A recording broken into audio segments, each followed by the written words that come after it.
Death Watch.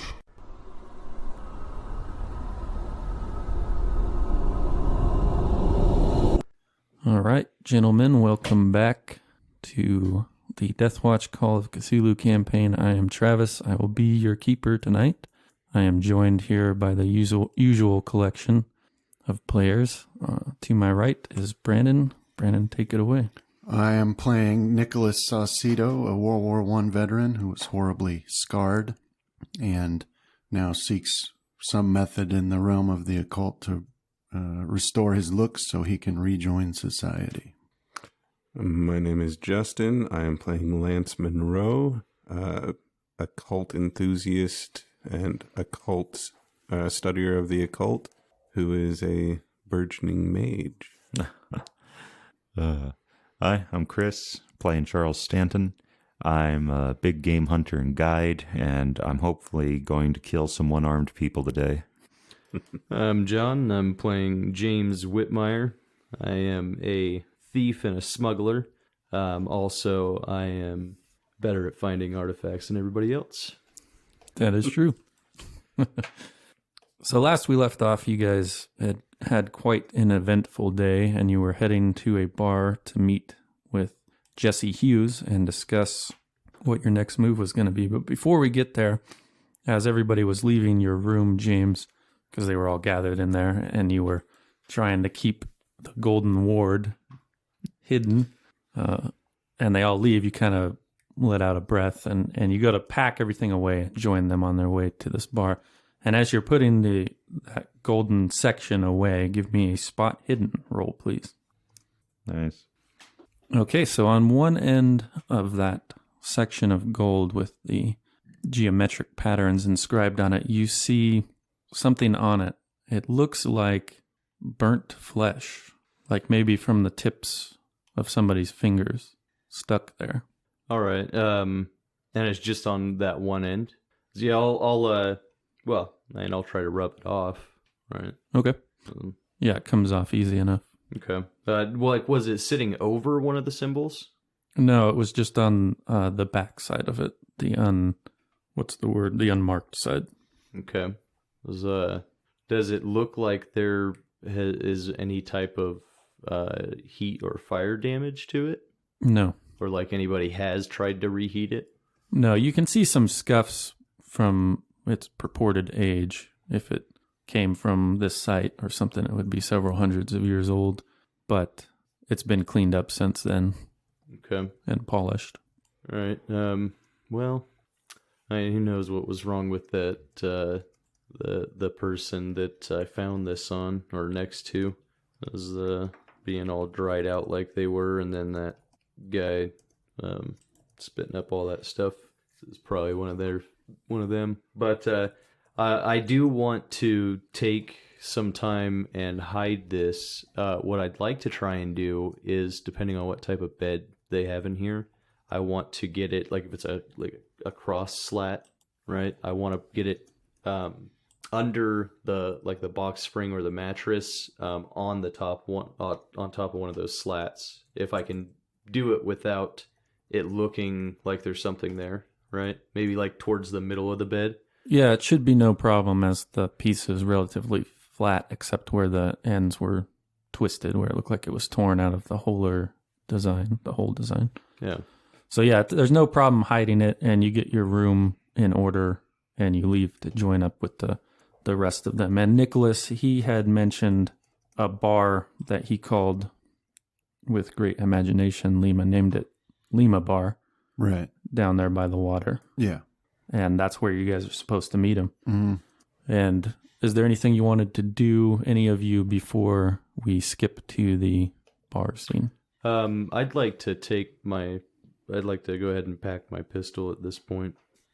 Yeah, if I can break my elephant gun in two and stuff the barrels down my pants or something like that, I'd go with that. But yeah. Well, I won't explicitly bar you from doing that. I'm going to put my elephant gun back in my room and lock the door. Okay. Yeah, with all the running and surgery and all that, I'll just change my clothes. Oh, okay. And I'll be bringing my pistol as well. Remember, you got that weird squiggling fat thing in your room now, too. Yeah, that's still out on the terrace, so I'll leave it out there. Yeah. It's behaving oddly when you go back to your room and get it situated. It sort of rears up one part of it and it whips back and forth really quickly, so quickly that it actually, like the motion of it whipping is blurry. Oh, wow. And then it'll settle back down. Perhaps you should put some soup in there or something for it. Yeah. I don't want it to live. Was Campbell's a brand in 1920? No, I don't think that was till the 40s Okay. or maybe 30s. No, it was.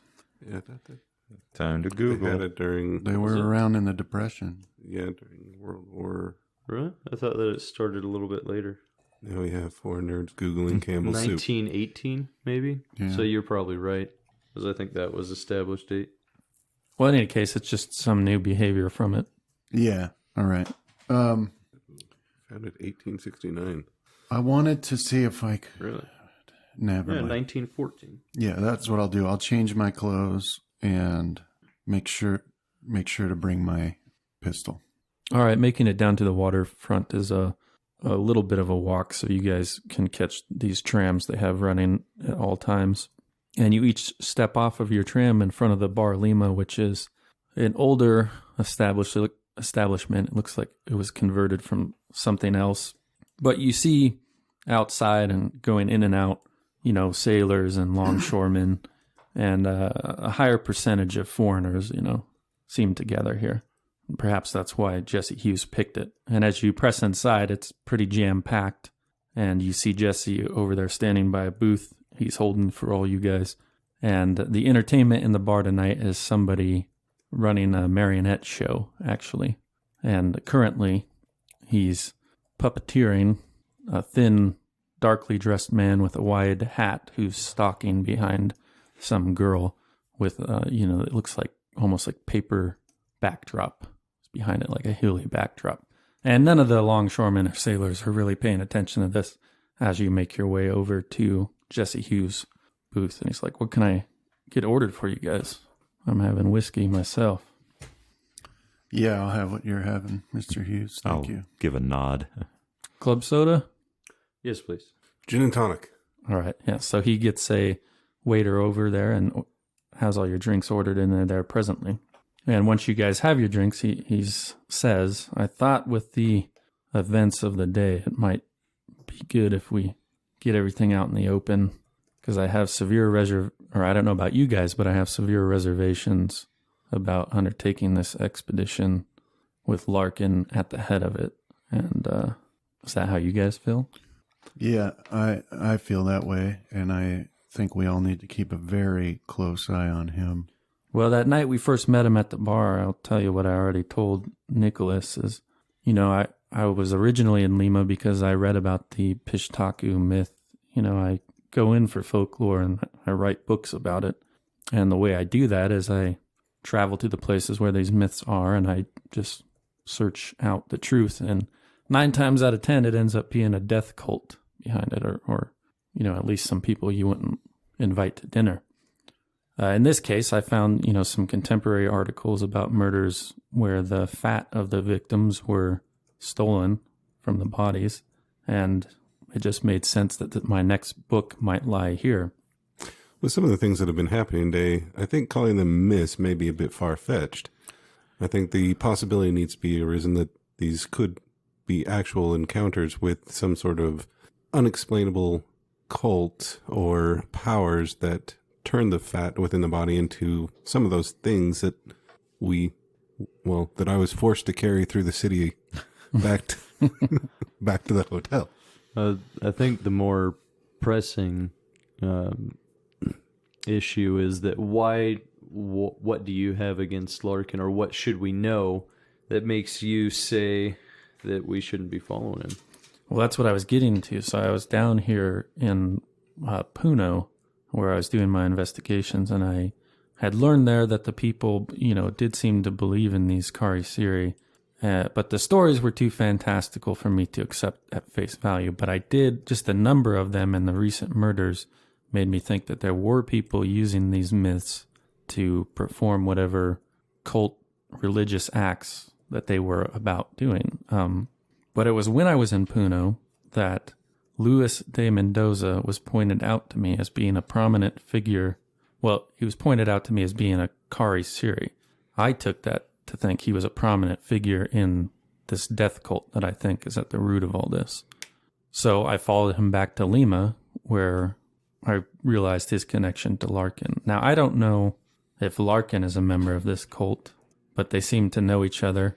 And then I heard about the expedition, so I assumed an alias, Jesse Hughes, and I apologize for the lie. It wasn't aimed at any of you guys. It was aimed at Larkin. So, because, well, you see, my real name is Jackson Elias. I'm a writer.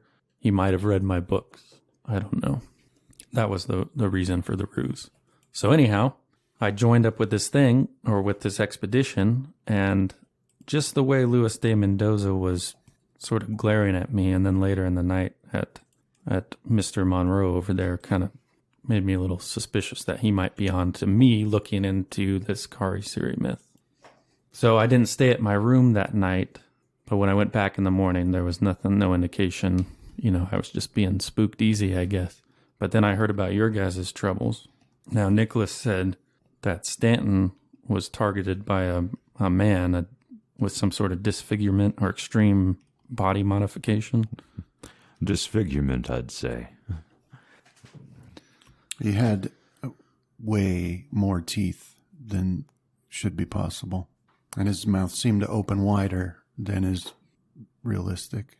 And he was immensely strong. Well, my thought prior to that attack happening, well, here's another detail for you guys to consider, is that they actually tried to get their expedition together out of Puno with the locals, but none of them would go up to that area because that was where the mythological Kari Siri were. So failing that, he sends out this call to foreign people to join his expedition, people who I think wouldn't have any knowledge of this type of activity. And then I hear about this attack, and when he first said it, I thought to myself, that's going to be Monroe who was attacked in the night, but it turns out it was Stanton. So like through my theory. Although the day that Charles here was attacked, the man that attacked him followed me back from my first attempt to access the university library, and when I passed our rooms, he turned around and decided to try the doors. When he couldn't get into my room, he tried Charles's door and managed to get in there and assaulted him from there. So it seems then that the attack was on you, or aimed at you. Well, whether or not it was aimed at me would be pure conjecture, but he did notice that I was a part of the party and knew that the rooms around me were also associated with me and may have just been attacking anyone in our group. What makes you think that, or what made you jump to the conclusion that Monroe was the one that was being attacked? Because Monroe identified those artifacts almost instantly. It seemed that he had some knowledge relevant. Yes. To And the by the site. way, I will have to pick your brain a little bit later on some of the other cults that you've investigated. Yeah. Well, have you read my latest book? It's called The Black Power. Have I read it? You could make an education roll. All right. Yeah, Well- we'll say you have. It's, yeah. Okay. I've skimmed through it. And the writing was actually quite excellent. Some of the more disturbing parts of the cult were of particular note. So it was an expose on the thuggies in India. So, and they worshipped, I can't remember who they worshipped now, so we'll skip that part. But they would just rob people and hold them down and strangle them, these groups of men. In any case, they had a philosophy that the deity they were doing this for, that they were actually doing it for the greater good, because it would keep this deity satisfied by their sacrifices. And they got all their belongings on top of it. So he says, well, the reason I suspected the attack on Monroe is because he might be the one to figure out whatever Larkin's true aims are, because there's something about him that rubs me the wrong way. And my friend Mamicio Sanchez offered to join the expedition, but he was rebuffed. And I think he was rebuffed because Larkin wants people who are ignorant to either the Kari Siri myth or to the true nature of the pyramid or the artifacts that we might find. So you believe that Larkin is behind or orchestrated the attack on Monroe to possibly get him out of the way to get a new archaeologist in? To not have an archaeologist, just to have people that... Yeah. What is the Karasiri myth? Well, they're based, I believe, on the Spanish conquistadors. They were the way for the Indians here to describe these people that came in and killed them, because they're always white men. And the conquistadors, as Mamicio said, had this habit of, taking the fat from their fallen enemies to treat their wounds, or they'd boil it and they'd use it to grease their weapons and protect them from the environment. Although I would like to couch that in that practice is only recently being moved away from in the 1920s, because they're doing studies and they're showing that treating your wounds with fat actually doesn't have a higher cure rate. So people elsewhere are still doing it. They just use probably animal fat or something. But yeah, so that's what I think the Karasiri myth is. It's just a way for an Aboriginal group to explain what the conquistadors were. Well, I've got to say I don't believe it to be as much of a myth as I did 2 days ago when we were talking about this. It's that slug that we cut out of the professor, it looks exactly like fat. And that substance I scraped up off the ground where where Mr. Stanton shot that fleeing man, it looks exactly like fat. I still have the jar of it. What were they doing with why are they taking the fat now, though? For the same purposes? Well, what I find is blood sacrifice is just old. That's, when people... It's kind of a precursor to our existing religions, because if you think about, say, Christianity, for example, those have all become symbolic blood sacrifices, the ones that were couched in that. These people just are seeking power, and they're ignorant to the rational and scientific world, and this is the way they're going about it. That's my guess. Well, I guess I see the logic in assuming the blood sacrifice, but I guess what specifically does the fat have to do with the ritual or the the sacrifice gaining of power itself? Well, I don't know to who they're making these sacrifices, so there might be something, some verbal tradition to the deity they're doing this for, or deities that requires it. That's actually a detail I don't know, but. Nicholas, I'm inclined to agree with you, except that we are relatively close to the Amazon basin, and I'm not a biologist exactly, but they are finding new species there every day. It's possible that the rational explanation for this is it's just some yet identified parasite. That's very true. We must keep our minds open. My good friend, and I apologize, I've forgotten your actual name again. Jackson. You can call me Jackson. Jackson. It's good to finally meet you for one. Yes. The SEU and the man that specifically sent us here, Rupert Merriweather, he had another conjecture that may explain some of the things that you've seen around the world. Are you familiar with the concept of Laramie? No, I've actually spoken at the SEU on my last book tour. Oh, very good, very good, very good. Then you of course have probably met Mr. Merriweather himself and spoken with him. Maybe if I saw him, I might recognize him. It was one of many stops on a multi-stop tour. I don't quite remember. Of course, you're a busy man.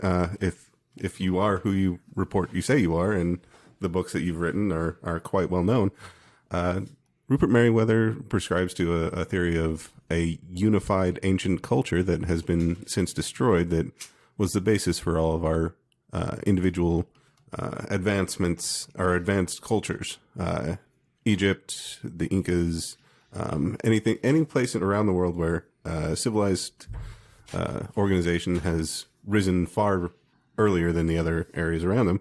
And it was purported that they had scientific and cult knowledge that put them far advanced beyond any other culture, and that when their civilization was destroyed, pieces of that was spread around the world. Perhaps what we are seeing and witnessing now is some remnant of that has found itself into a death cult where they have found a way to acquire power just outside of our common understanding. Well, it's entirely possible that could be the backdrop. Unfortunately, I've not heard that theory, although I have heard of Lemuria and Atlantis and places like that. And it is my understanding that those are viewed as pseudo-archaeological amongst experts. And that's actually one of the reasons why Mr. Merriweather has sent me in particular, is to see if the hidden pyramids that we are going to hopefully find on this expedition contain any more evidence of Mu. Well, that would be a fascinating find, I'm sure. It does lay outside my expertise, but that you do bring up a point that I want to get to, is that Mamicio was excited about the prospects of this pyramid. So I think the pyramid itself, or this find, is not contested. That perhaps we should consider, well, I should say that it may be that Larkin's a patsy as well. And it might be de Mendoza. But I should also say that all I have is circumstantial evidence and my gut feeling. I don't have any concrete proof that Mendoza is a Kari Siri. And I was hoping you guys might be able to fill in the gaps with your experiences since we last met. But anyhow, what I'm saying is that no matter what we do, I think we should press on with this expedition with either us at the head or, resolving whatever the issue is with De Mendoza and Larkin. May I throw out a suggestion to investigate Mr. De Mendoza while we're still here in town before we actually leave with them on the expedition? And should things come to it, then we find our own path forward. As far as I understand, Charles here is a man that has access to quite a few resources that otherwise would not be available. Sorry, your reputation precedes you. I guess it does. Even if it is just a truck to get us there. Well, Mr. Larkin and Mr. De Mendoza seem to have everything required for us to travel there already squared away. Yes, very true, very true. But if that traveling with them is a sure path to being sacrificed to a death cult, then I, for one, would rather take a different path. Well, if your path still leads to the temple, then one would suggest that you would probably be sacrificed anyway. Well, I would feel a lot safer not having a member of a blood cult sleeping in the tent next to me if it comes to that. Keep them where you can see them. Yeah, I agree with Mr. Stanton. We need to keep our enemies close. That would be a problem, if we were to split off. None of us knows where this pyramid is, and Larkin seems to have kept that close to his chest, what with destroying his research and all, as he mentioned the previous conversation we had with him. I mean, it's possible that when we're in Puno, the contact I used up there to learn about the Kari Siri might know where it's at. I think I would agree with you, Mr. Monroe, that keeping an eye on him or investigating him actively would be a good idea. But I guess what I'm saying here is that I only have these misgivings and no concrete proof. And I was wondering if there's anything that you guys have experienced that could... Well, when it comes to Mr. Larkin, I think he only has one god these days, and he puts that into his veins. Nicholas had mentioned something about that. I've seen it quite a bit. I used to work for the East India Trading Company. But Mr. De Mendoza has been acting rather odd, and I had another encounter with our one-armed friend, and he got the drop on me, but it was while I was around where De Mendoza was. I thought to follow him. I saw him tucking a sword or a saber of some sort into a coat, and I figured he was smuggling artifacts, cutting us out on profit. When was this? Earlier today? Huh? Wasn't someone at the university stabbed with a sword? Yeah, the man was stabbed. Yeah, it was, we chased a man, more accurately, Nicholas chased a man from the university who had assaulted and killed somebody with the sword. Well, I can't speak to that. I just know what I saw. Well, that is quite a coincidence. But the one-armed man was right around there, dressed differently, didn't look quite the same. He got the drop on me. Well, that is very interesting, but more circumstance. Mm-hmm. But still, look at the pattern. he wants to get rid of Monroe, is my guess. And then at the university, you guys were all there. Yes, we were supposed to get a journal that should have given us information on this expedition, and then suddenly... Right, our leads in that way go dead. Yeah. And if my guess is correct, then that would give Larkin or Damon Mendoza the motive to do that, at least. Yes. Well, if you guys wish to deal with Dame Mendoza in your own time, I have no problem with that. There's a good chance that I could probably find us this pyramid. It's kind of what I do. So, if we don't need them. Well, one person I can think of knows what happened, and that's Sanchez. I was going to pay a visit to him in the morning at the hospital, hoping he's regained consciousness and can point out Yes. who attacked him. This was your professor friend? Mm-hmm. Yeah.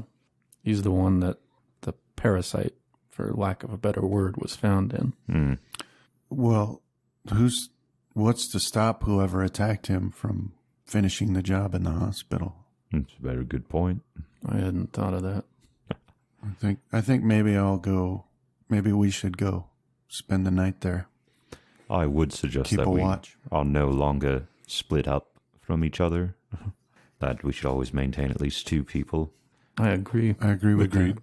So I would like to, if Mendoza is the culprit behind the stabbing, and with his odd behavior and I guess companions with this one-armed man, I would like to watch him, see what he does. I mean, it serves the same goal, especially if you guys want to put a guard on the hospital room for Sanchez, as if Mendoza is going to come back to finish the job, then we'll all be there in the end. I also believe, however, that we should keep an eye on our rooms. Yes, definitely. They do seem to be oddly, attracted to them. Whether it's not because we're in there or not, I don't know.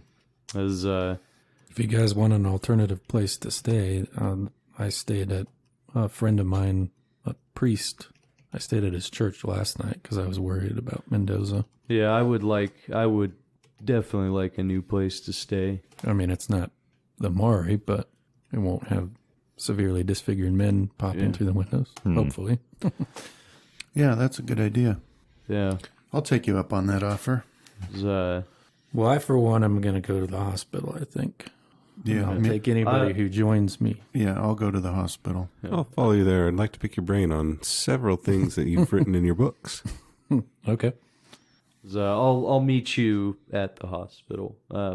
As I've got a couple things to take care of. One being, I do want to just take a quick look and see what I can see around Mendoza's hotel. Well, unfortunately, it seems that you'd be stuck with me then.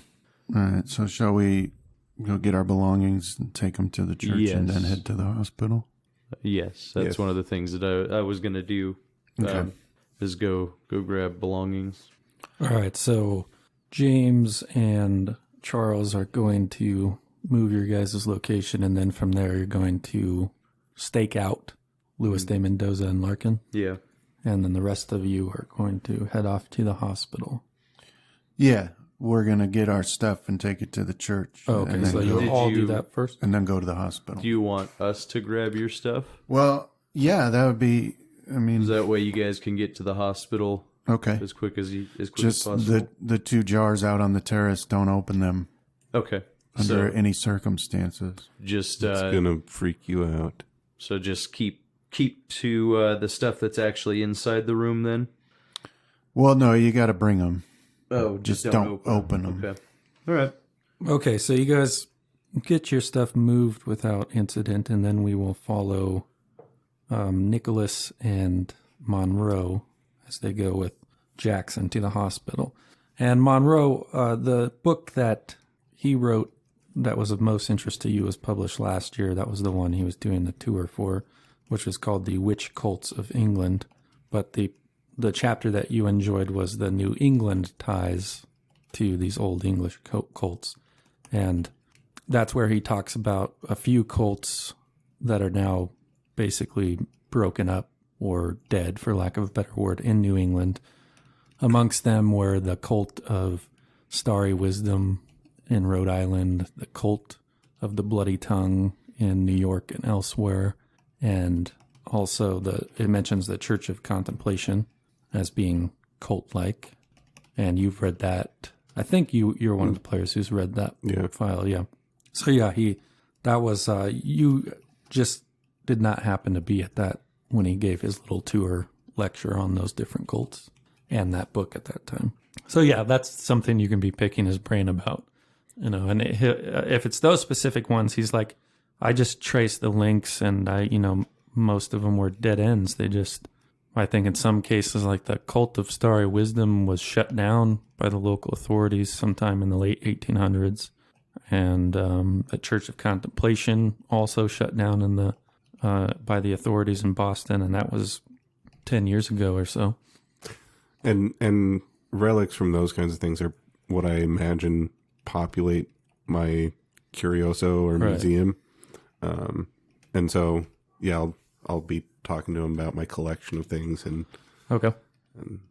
So yeah, you guys arrive to this hospital, which is, a Catholic-run hospital, and you're rebuffed initially at the door, but I suppose who would be taking charge in talking to this attendant? Well, Mr. Elias is the one who speaks Spanish. Yeah. So it's got to be him. Well, that's not going to stop me from trying. That's what I was kind of figuring. Yeah.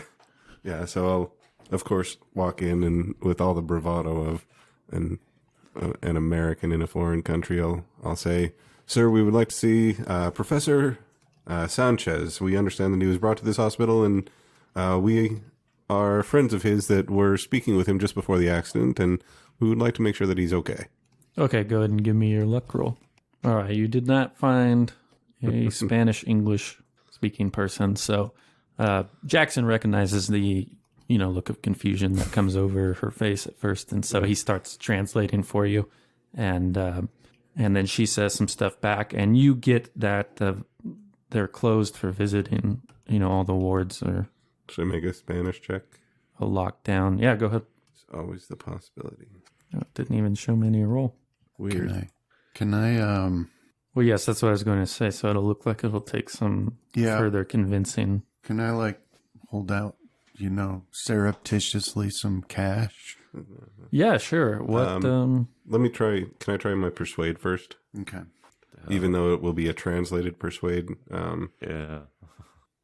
Well, I mean, maybe my cash can help his persuade. Is there something like that in this game? Yeah, definitely. We can give you a bonus die to it. That's what I did with the hotel receptionist, I guess, maybe manager. I don't know what she was.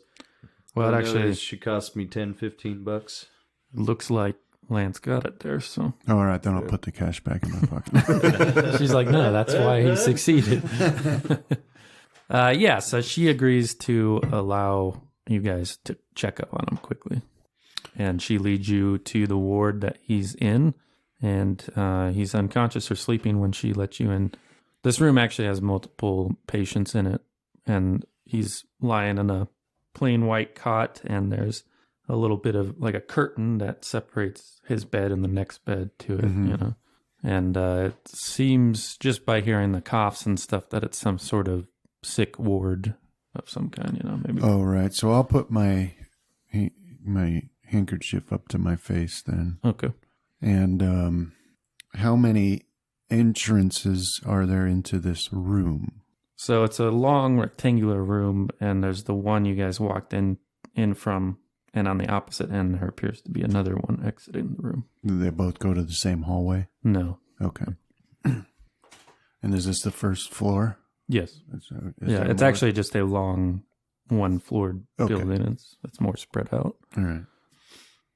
So yeah, you guys are standing there before him. Jackson asks if he's woken up at any point, and she says no. He's been unconscious the entire time. So what do you guys want to do? Mr.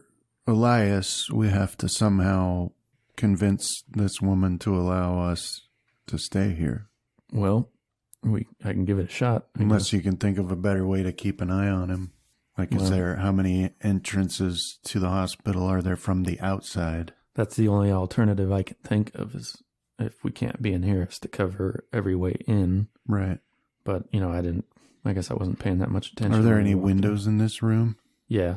Yeah, the whole, it would be the east side of the building. There's a whole row of windows. They're behind the beds. Okay. I'd also like to get Jesse to translate, to ask the question on the man that was stabbed. And because didn't they stabilize him? Oh, they had him covered fully with a sheet. Oh, that's right. Yeah, That's right. He died. All right. But yeah, see if the nurse knows anything about that, and convey that we're worried about the safety of the professor because we believe he may have been attacked by the same person. She doesn't seem to know who else you're talking about, but she does look somewhat alarmed when you mention like him being attacked, because she didn't really know the details or whatever. Yeah. She would agree to let one of you guys be in the room. Okay.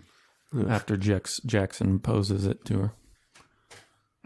Right. Well, then I'll stay Okay. in the room, and you guys should maybe stay somewhere close enough to reach me if I... Maybe Monroe and I can go find some coffee somewhere. Yeah, maybe they have a waiting area nearby or something. Yeah, I'm sure we can find something. All right. Sounds like a plan. So you and Jackson head off, and you do find a waiting area. Okay. And unfortunately no coffee, but you can get some tea. All right, let's hop over to James and Charles. Right, so you guys are going to the Hotel España to stake it out. How did you guys want to do that? Well, this is the same hotel that I went to last time, right? This is the one that you crept into and stole the mirror. So I am going to let Charles know that that there's the one main entrance. There's also some access around back, albeit not through very accessible doors. But that I had chanced along when I was out exploring the city. I chanced upon Luis de Mendoza using said back entrance, and I believe that we should probably stake out, front and back, as I believe that we would be able to at least stay within sight of each other if we were more across the road. One person by the alley, one person up by the front corner, right? All right. Unless you have any other ideas, and I don't. I guess what is around here? What is on the other side of the street? So actually just down the street a ways is the hotel you guys stay in, and the bar Cordano. And if it were earlier in the day, there's a lot of street vendors. Are you looking for anything specifically? Just something that be able to try and blend in a little bit. Coffee shop, right? nearby or Yeah, something like that, like a cafe. Do a reversal on that one-armed guy. Right. Yeah, check out the, browse the little shops. Give us a reason to be hanging around there. What are the heights of the buildings surrounding this area, and what are they? So the hotel itself is only 2 stories. Okay. And that's about as tall as the buildings go. In this case, you see, various either government buildings or restaurants. It's mostly what you see. Yeah, I guess we could sit at a restaurant. Yeah. Do that. Spend some time there. Browse the little bazaar that they have there, and then make our way back to restaurant or some cafe, something like that, just to hopefully not stand out. All right. Yeah, it's really no problem. I mean, the only thing that makes you guys conspicuous is A lack of Spanish. Yeah, and the color of your skin. But your dress actually matches what most people wear here, because they have a very westernized dress. They're not like the indigenous or backwoods types would dress. So you blend in that regard. So maybe a hat, Yeah, that's what I was just thinking. Is like a broad-brimmed hat. sombrero, maybe. Is that Do I notice that he only has Brazilian. one arm? style? Yeah, no. Yeah. You make all the locals who know the Pishtaku moves Yeah. go running away because you're the white dude with the broad-brimmed hat. No, you can get you can get any kind of hat you wanted. You know, it doesn't have to be like a local type of hat. You could get something more fashionable. Well, I mean, I guess, quick scan of the area. What would you say the most common hat is? What's it called? Can't remember, but it's sort of the soft one, and it has the button in the front. You see a lot of those. Okay. Yeah. So Yeah, actually, there we go. yeah, I didn't know he had Okay. the button. was what is that like a? But it's the one. It's more like the conductory looking one, so it has more room up top. It's puffier. Oh, right? okay. Yeah. So I'll find one of those. Okay. Yeah. So I'll ask Charles if he wants one too. I probably already have some sort Okay. of hat that would match whatever suit I'm currently wearing. He's got whatever animal he killed last. The one with mounted the on folded, the one Yeah. folded bill on this side. Oh, a cavalry. Yeah. Yeah. Probably if I'm out in the bush, yeah. I figure he does have a pith helmet. Okay, so yeah, you guys get your disguises on. What's your appearance, James? Lovely. I'm just wondering if you're the kind of guy that looks ridiculous in the hat, no matter what it is. 55. You pull it off. pretty well. Average. Although it does seem to bring you, like, if you had a higher appearing station, it does seem to bring that down a notch. But in any case, in a short amount of time, you actually see Mendoza approaching the Hotel España, and he's carrying a brown bag of some kind, like a leather bag. But you hear some clinking in it, maybe glass bottles or something. Okay. And he goes into the hotel. All right. So Smuggling more wares, most likely. I'll I know I'll not an agreement there. I do want to point out, I guess at that alley then, which room I believe to be his based off of me being in there. Yeah. I don't know if it's his or Larkin's, but he definitely had access. But just as far as Charles is concerned, I'm just this should be the room that I had seen him go into, right? Yeah, and watching those windows, on his window, you don't ever see the room light up at any point. And given enough time, De Mendoza comes back out of the hotel, Okay. and then he travels north. Do we want to follow him, or do we want to investigate what he left? I'd say we try to follow him if that's what we're after, but I do worry about revealing our hand too soon. Yeah. As we can investigate what he left. Maybe we can find that sword. Perhaps. And that must have some type of evidence still, right? I don't know. Inspector Stanton. I figured that you're closer to an officer than I am, so you should know. So, are we going in through the window? Yeah, let's give the window a try, as I would prefer not to go inside. All right, so I'll need at least a climb roll from one of you, and then maybe the other one could help. I invested a lot in climb when I was making this character, and then I was like, no, I'm the leader. I don't climb. Yeah, I'll go ahead and do it if you want. Can I aid with aid him kind of? Yeah, actually, that was an issue he ran into before, is that he needed to find a way to boost himself up there. So, actually, you guys would be able to use strength if that's better for either of you. Yes. Or you could take a bonus die on your climb checks. Bonus die, I think, is worth like a 20% increase to the odds, if I'm not mistaken. Climb being 20, Yeah, my Right. strength, and my is strength being 40. Yeah, it's about the same. Yeah. Do strength. Well, I mean, you also have pushing the roll. Oh, okay. So in this, so we'll say that James is going to boost Charles up to that balcony, and I would say, yeah, you can do that, but he's a little bit heavier than you're anticipating, and it's, you might strain yourself and do yourself damage. I think I might be lighter than he anticipates and over. Is there anything, and I know there wasn't last time, is there anything in the alley that I would be able to use? No, it's only been a day later. It's the same state. Yeah. You have some flimsy garbage bins or rubbish bins in Charles's language. Yeah, I can't make it up there. You don't want to push it? No. Well, I mean, I thought I was the one climbing, wasn't I? Well, yeah, I think you would probably go first, so we'll get Charles's strength roll. All right, so I'm boosting. Okay. Yeah. So I need to roll a climb then? No, you can. Well, Charles got it. There you go. So yeah, he with the one success, we'll assume that you can lead. Like once you're up there, you can help him up that way because he can jump up and grab your hand. Okay. I don't make you guys roll to failure here. So yeah, you get up into that balcony, and we'll pause with you. Okay. All right. So you guys have been, or you and Jackson have been hanging out in this lobby and chatting. Yeah. What you're doing most of the talking, I imagine.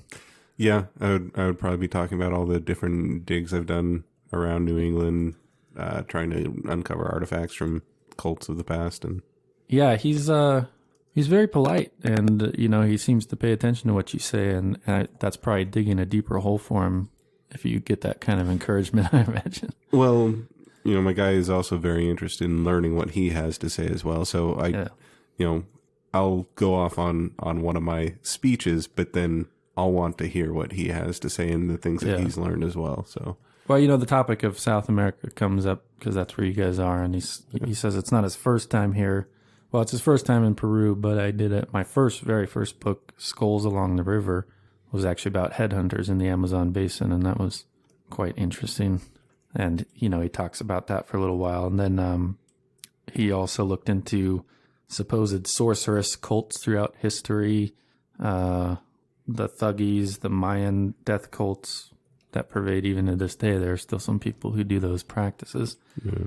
And but I've never gotten to the artifacts of them. I only got close enough to write about them. That's really what I do. But they always had their ceremony, and there was always items that they used. I wish I could really recall or to think if there was anything that you would be interested in those places, but I can't really. I suppose you'd have to come over my books. It's sort of a weird phenomenon. Once you write it, it seems to go out of your head in a way. Yes. I completely understand that, especially once you've succeeded at something, you're no longer focused on it, and it just kind of flows, and you move on to the next thing, and so on and so forth. As far as like understanding these things, it's truly incredible the amount of information that you've managed to gather. But being able to hold a tangible object, a knife that was used to sacrifice human beings, or a piece of an altar that had once been used for blood sacrifices, those kinds of things those tangible artifacts are truly incredible to hold in your hands. Well, Mr. Monroe, on that point, I disagree. You see, I'm a writer first, and we happen to not like tangible objects. They tend to put us in a corner. It's hard to get out of. Vague language and subtle hints are the tools that we employ. Go ahead and make a spot hidden roll. Ooh, nice. All right, with a hard success there, this lobby it's actually right on the door, the main entrance to the hospital, and these are glass doors, and you see Luis de Mendoza. He was walking up to these doors with purpose, but he also spots you the same time you spot him, and he turns on his heel and disappears out of sight. What do you do? As I see him, I was probably talking. Yeah. And I'll trail off. You should just trail into, and there's Mr. De Mendoza now. Yeah, I'll kind of trail off, and then once I see him turn, I'll say, Mr. Mendoza was just at the door, and he turned and left as soon as he saw me here. So Jackson will... Do I really have such an effect on people? I'm probably used to that effect. Well, I'd like to say he's just here to check on his acquaintance, but I doubt that's the case. Well, as far as I know, he had no acquaintance here. Well, as I mentioned, Sanchez had tried to join the expedition. He met with Larkin. I assume he met Mendoza. Well, I believe that What I'm trying to say is I don't think he's here for good. Good yes, purpose. yes, I completely agree. See, I believe that that's the other thing. We're not literal all the time as writers. Yes, unfortunately, in order to make my living doing what I do, I have to have the hard artifacts in order to sell the stories to the general public and be able to make them believe and see something tangible. But as you suggested, I do believe that Mendoza is probably here for a nefarious purpose, and I think we should go check on our friend Nicholas. Okay. So you guys head up to the ward again, and you get the protests of the nurse on the ward as you're walking in. How do you handle that? Jackson is letting you take the lead, or maybe it's been grasped out of his control. So. Yeah, I can do a persuade, but I'm going to do it as I just kind of continue walking towards the door. But be saying, yes, I understand all of the objections that you've previously laid out, and I understand that we're not supposed to be having visiting hours, but I believe that the man that could be dangerous has been spotted around this hospital, and we would like to take a chance and go check and make sure that our friend is okay. Yeah, and Jackson is trying to translate all that. Yeah, but you talk pretty fast. And I'm just going to continue walking walking past the nurse so that she has to kind of follow and chase to. Well, no persuade roll is necessary. Jackson stops and he's like speaking Spanish to her, so he's got her attention, and you're able to move past into the ward. And Nicholas, so you see Clarence or Lance. Sorry, I don't mean to use either way works. But yeah, Lance is just kind of a more informal name. You see him walk in. Go ahead, Lance. Nicholas, have you seen anything suspicious in the last few moments? Have I? Not in the room there. Not in here. Well, just to make sure that you're on your guard, we did see Luis Mendoza come to the hospital. We're not sure what his purpose is. As soon as he spotted us, he turned and walked the other way. Just wanted to make sure that you're on your guard a little more carefully right now, knowing that someone may be here. We'll keep an eye. Thank you. And if Jesse is trying to procure the right for us to stay and keep an eye with you, we'll see how successful he is. All right. I'll keep my eyes open. But if you hear anything, don't ask for permission. Oh, but I'm not going to turn around and leave. I'm going to try and stay there. Okay. Next to the bedside. At this point, Jackson still has the head nurse tied up. In what way, Nicholas, are you going to heighten your state of awareness? What kinds of things are you going to do?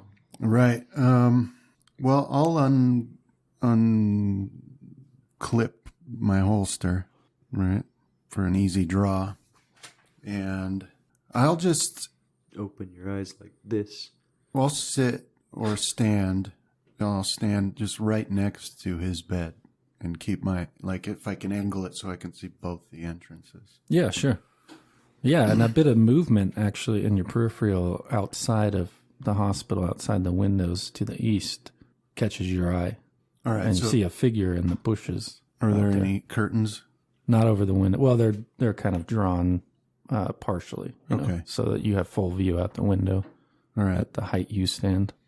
And is it getting on towards evening now? Yeah, it is evening. It's dark out. It's dark out. Okay, so then I will take a closer look and see what I see. I'll say I see something outside. All right, so you're at somewhat, even though the light is dimmer in here, you're at a disadvantage because it's black out there. You just caught some lamps glimmering off the bushes and you saw them moving, and it looked like a shadowy shape. But maybe you could pick out some more detail with a hard spot hidden. And when I suppose you drew Lance's attention to it, so you could be peering out the window too. Okay. Let's see if I can pull off 2 miracles. It's Charles Stanton. Why would I be there? I don't know. Oh, I'm going to luck it. Yeah. Before I do that, though, I need some more information, like where I am in relation to the window. What I'd like to do is let the curtain down.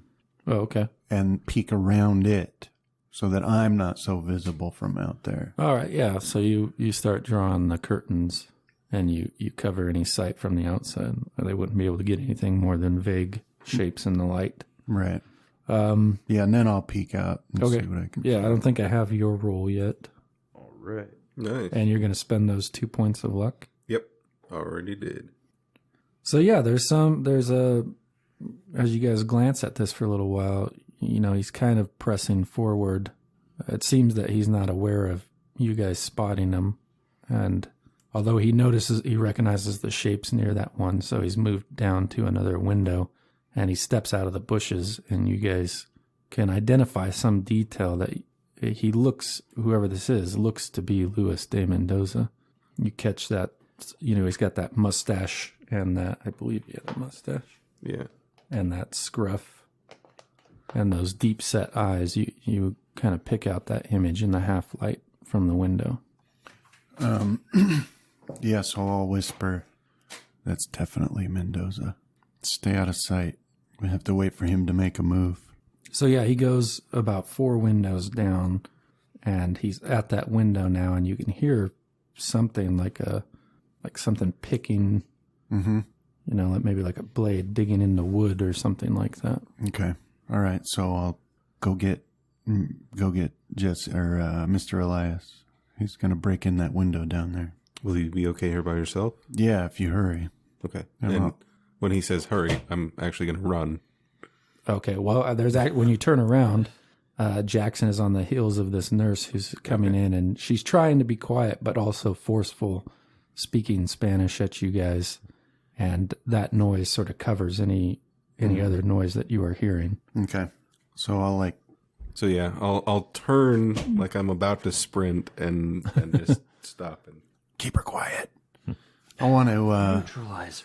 Jackson's sort of like, it's a nursery. yeah, so when I see Jackson, I'll pantomime, right? I'll point out that he's coming through the window. I'll point down the way. all right, so he turns and he's like really trying to impress on her that she needs to be quiet in Spanish, but he gets her to take a few steps back while he's hush, hush, right? Yeah, so I want to do like stealth, Okay. I guess. I want to hide here so that when he comes in, he won't see me right away. Okay. Right? Because in my mind, I'm playing out, maybe he comes in for a completely different reason.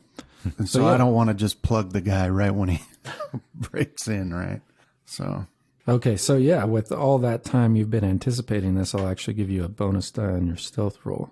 You've had the layout of the room for a while, and you can pick out a really suitable place to hide. so now I don't want to use the bonus. Well, right? you might get a hard or a critical success. But I might fail. That's That true. won't matter, right? You take the lowest one? Yeah, you take the lowest one with a bonus die. Okay. So your original All right. one was the best one. Okay. All right, so yeah, you got a regular success there. You've crouched behind a patient in one of his beds, and they have little tables on the side for the various things to help them with their healing, and you're just crouched there, but it gives you a good view of that bank of windows, and it's at that moment that you actually see the window. At your angle, you can see that the far part of the hinge open out a little bit, and then a hand grabs the window sill Okay. as De Mendoza starts to pull himself into the room. All right. So I'll pull out greatest handgun ever devised by anyone in the history of the world, Colt 1911. All right. Well, you definitely got the drop on him. He sees the people in the room, and he's kind of paused there, thinking about what he's going to do next. Yeah. So I am going to wait until he decides to do something more nefarious than break into a window in a hospital. Okay, so the action he ultimately takes is he gets inside and he closes the window behind him a little bit, and then he slides down against the wall in a similar position that you're hiding in, and he just waits. Okay. Now we got a waiting game. All right. So has Mr. Monroe and Mr. Elias had any success ushering the nurse away, or is she still making a commotion? Yeah, they've gotten her in like halfway through the door into the hall. Okay. Like how Monroe has his hands on her shoulders and Jackson is talking. All right, so Mr. Monroe and Jackson, you guys managed to get that nurse into the hallway, but it seems she is on the verge of going to find an orderly or something to escort you guys off the premise if you don't leave voluntarily, is what Jackson is saying. And Mendoza's in the room now, right? Oh, you're not quite aware of that yet. You didn't see it, but... Yeah, you just know that Saucedo is now also disappeared. Okay. Yeah, I mean, if you do glance over your shoulder, it takes you a minute to notice where Nicholas is, and he's crouched low, kind of... With his gun out. Yeah, so something's afoot. But yeah, I'll be continuing to try and persuade her that we need to be here. All right, well, let's have it. Let's put it up to a roll.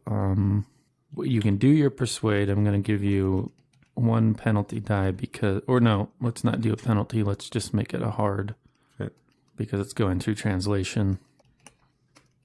Nice. Check mark that. So yeah, I'll be using calming, soothing voice. I'll be, When she gets out of line, will you like poke her in like the ribs? no, I'm not going to treat her like, what's his name? Cesar Chavez. Yeah. Yeah. So Jackson added a little Cesar bit that helps you, and that was that Sanchez's wife is at home with their young daughter. We're here on, and you guys are kind of working on that, and so it kind of appeals to her. Yeah. Rabbit puncher. Yeah.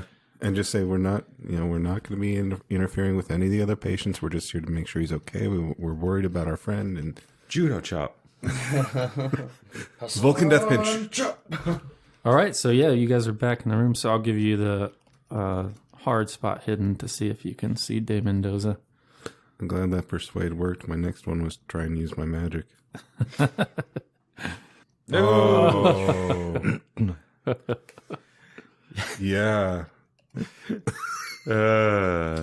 You just see Saucedo's gun, and you just start saying, "Gun!" Good, he's got a gun. I've never seen Travis like just instantly go, "Oh no." No, Remember, he's gonna get like 3 rolls before you kill him.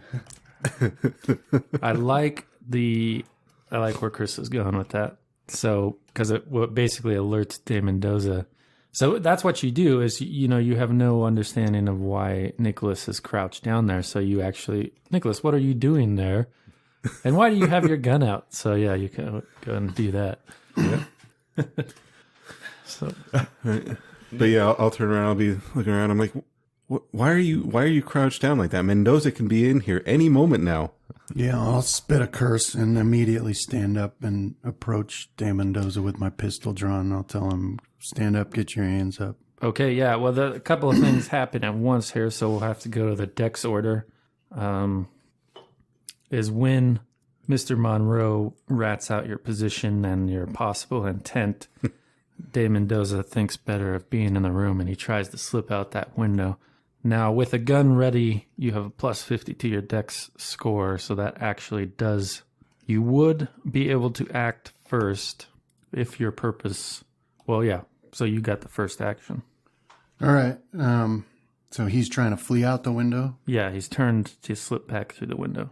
He's at this stage, he's just pushed it open again. Yeah, I mean, I can't justify shooting him at this point. What about pistol whipping? Yeah. Well, I will. Can I make it over to him and try to, physically stop him? So the way with the beds in the way, you wouldn't be able to make it over to him in this turn unless you were vaulting over them, which would require a dex roll. Oh yeah, mess up some patience. And make me a liar that we're not going to interfere. It's all right. You still got your magic. You promised that you and Jackson weren't going to interfere. There you go. Say anything about Nicholas. Ooh, Nice. Nice. Hard success. So yeah, there were, I believe, 2 beds in between you and De Mendoza. So you vault over those and you're right in front of them. And you were going to hold your gun on them, or you were going to go up and whip them? Yeah. Well, I mean, hopefully with me right there, then he'll stop. So I'll be like, stop right there. Don't move. Okay. All right. So actually, I'll get one more test from you. This is a psychology roll to try to anticipate what his action will be. I know exactly what his action will be. Yes. It appears as though he's about to lunge for you. You still have your action. Well, I'll fire then. Okay. He was actually trying to go out the window. Yeah. All right. Go ahead and give me... you'll get a bonus die with this since you're in point blank range, but go ahead and give me your firearms pistol roll. Be sure to say that he's coming right for you. Oh, Oh, Nice. Murdered him. well, you're not going to get better than that. You murdered the guy. So yeah, that's an so look, you got an extreme success, which means you do what's called an 22 impale. damage. So you get your extreme damage, that 22 plus the 12 you rolled. So that you had the 45, right? Yep. Yeah. So So you shoot him right in the head, and it you just see like all the hair and stuff flap out, and you took a big chunk of the back of his head off, and he drops to the ground. All over the wall. Nurse is now screaming. a single report Sanity echoes through checks the for hospital. everyone that isn't. Okay. So how do you react to that, Mr. Monroe? You see the I'm just gonna be what's that? The only term I can think of is gobsmacked.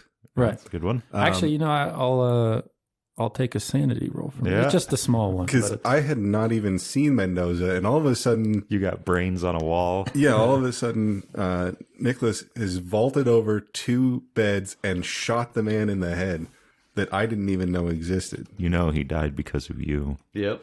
His blood is on your hands. It's probably sprayed all over me right now. all right, so you lose no sanity. So anyhow, carry on. But yeah, I'm Just shocked. completely speechless, just jaw dropped, wide open, kind of stammering, and yeah, Yeah, and Jackson is equally as shocked as you are, and I think that's a good moment to pause with you guys and head back over to Charles and James as they lurk on this balcony. wow. All right. Well, you can take your time now. Oh, you don't know that. Yeah. So I better toss the place quickly. Yeah, You don't know so- when he's coming back. Is the door locked? The balcony door? No. Okay. Yeah, so open it. Does it look about the same as when I was in here last? Well, it is dark when you go in this, so you guys will have to get some lights going. And if you remember, they had the oil lanterns in this room. Yeah. Alright. So I got a lighter most likely, so I'll... That'll be enough to get the rough outline of the room. all right. But if he flicks on his lighter, you can see that it's in the same sort of antiseptically, almost unused state it was in the first time you were here. All right. Is there a oil lantern near the balcony door? Yeah. All right, I'll grab that and we'll get it lit. One thing you do notice immediately is in the room next door, you hear somebody playing, that there's music playing in the room, some jazz or something. You know, you had already figured that to be Larkin's room. So I'll whisper that is that Larkin's room is next door. Sounds like he's in there. But so where did I find that mask at? That was under the bed. Yeah. Yeah. So I'll immediately go for that, as it would be an idiot who would hide something in the same place twice when the Especially- first one got stolen. But you never know, right? Well, there is nothing under the bed, but you can see through the box springs that there's a bundle and a cloth underneath the bed, not under the mattress. Yeah. Okay. So That's a pretty long shape. Yeah. I'll reach under there and carefully pull that out. Yeah, so it's a saber, like an old saber. It looks old too, like the Does it look like the one that I saw him trying to is. find? I mean, as near as sabers are not one saber. plentiful, Yeah. but you would guess this is the saber he was bringing in. All right. Yeah, so let's finish tossing the place then. As I guess, check closets. I also want to check I will lift up the mattress just to see if he's like cut into the mattress or the box spring. Does that balcony overlook any of the entrances? No, the one you guys came in was in a hallway, or an alleyway. So you don't see any entrances from your perspective. I guess then I'll sit up near the door and keep an ear out. All right, so for since you're doing the tossing, you can go and give me your spot hidden roll. Well, I'll take one from both of you. Okay. Nice. All right, so I guess we'll go ahead and give it to. They're both regular successes. We'll have Charles find it this time. You just happen to notice it because it was on the desk next to the door, as there's a slim leather-bound journal there. I'll pick it up, start thumbing through it. It's entirely written in Spanish, What a useless language. except the dates are all, 1543, that sort of thing. Well, seems old enough. Perhaps it was some, I don't know, soldier or something. Conquistador, Conquistador. That was a good find. What did that bag look like that we had seen him with? It was just like a brown leather sort of satchel. And this isn't it, right? No. Okay, so that's what I'll be looking for then. Yeah, with those spot hiddens, you exhaust your search of the room, and that's the saber and the journal are the only two items you find. Must be in Larkin's room. I think we've spent too much time here, though. Call it good for the day and head back to the church. Yeah, we'll see if we can get this thing translated. So, I guess what would it take to go down the balcony? Well, I won't require a roll. Yeah, so that's what we'll end up doing is try and put everything back to how it was, and then take the saber and. Okay. All right. So yeah, you guys make it down that balcony without issue. And where are you headed? To the church. The church. That, Oh, okay. Gotcha. Jackson. Like I don't imagine that I can hide this thing too much. I should have wrapped it up, honestly. I'll hand you my coat. Okay. Yeah, so I'll throw on jacket and I'll use my belt again to wrap it up around my my chest this time, right? We're going to end up in prison. All right. Yeah. So you guys have been introduced to the father. It's Father Alicio was his introduction to you by Jackson. And he shows you where you guys can stay. And that's just Does he speak English? A little bit. Yeah. It's a very slow process talking to him. But yeah, I guess from that stage, James, there's just one thing we need to resolve, that this happened a bit before you guys moved your stuff to the hotel, and that you were interested in getting the golden mirror from Mr. Monroe's room. Yeah. So when we go and collect the belongings for Lance and Nicholas, that's something that I'm going to recover, is that golden mirror. Recover it to my belongings. Well, I'm going to assume Lance may not want that to happen. And I think he was in the habit of locking his door. So you would need to come up with a way that Locksmith. you were going to get in there. So we were going there specifically to move everybody's items. right. So I figured that would be my chance. But if I need to, I can try and pick the lock. I think at the time you guys were moving everything, since you all did it at once, it would have been difficult to do. And there's also the question of what you did with the golden mirror when you guys moved. Did you leave it in that room? Or they went to the hospital while me and Charles moved everybody. Yeah.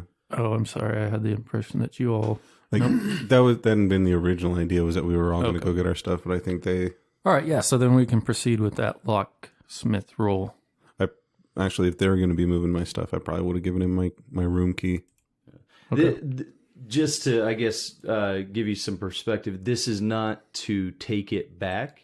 This is so that it doesn't get lost in, with anybody trying to go through it. So It's are you just going to secure it? Are you just going to ask him where it's at? So you know where because to get it? Okay. Me and Charles are going to go. I want to be sure that I'm the one that moves his room so that it's not found. Well, assuming he agrees with that, then there's no problem moving it. Okay. We can I'll just say put yes, it in the background. But I am going to caution him not to unwrap it until you're around more than one person.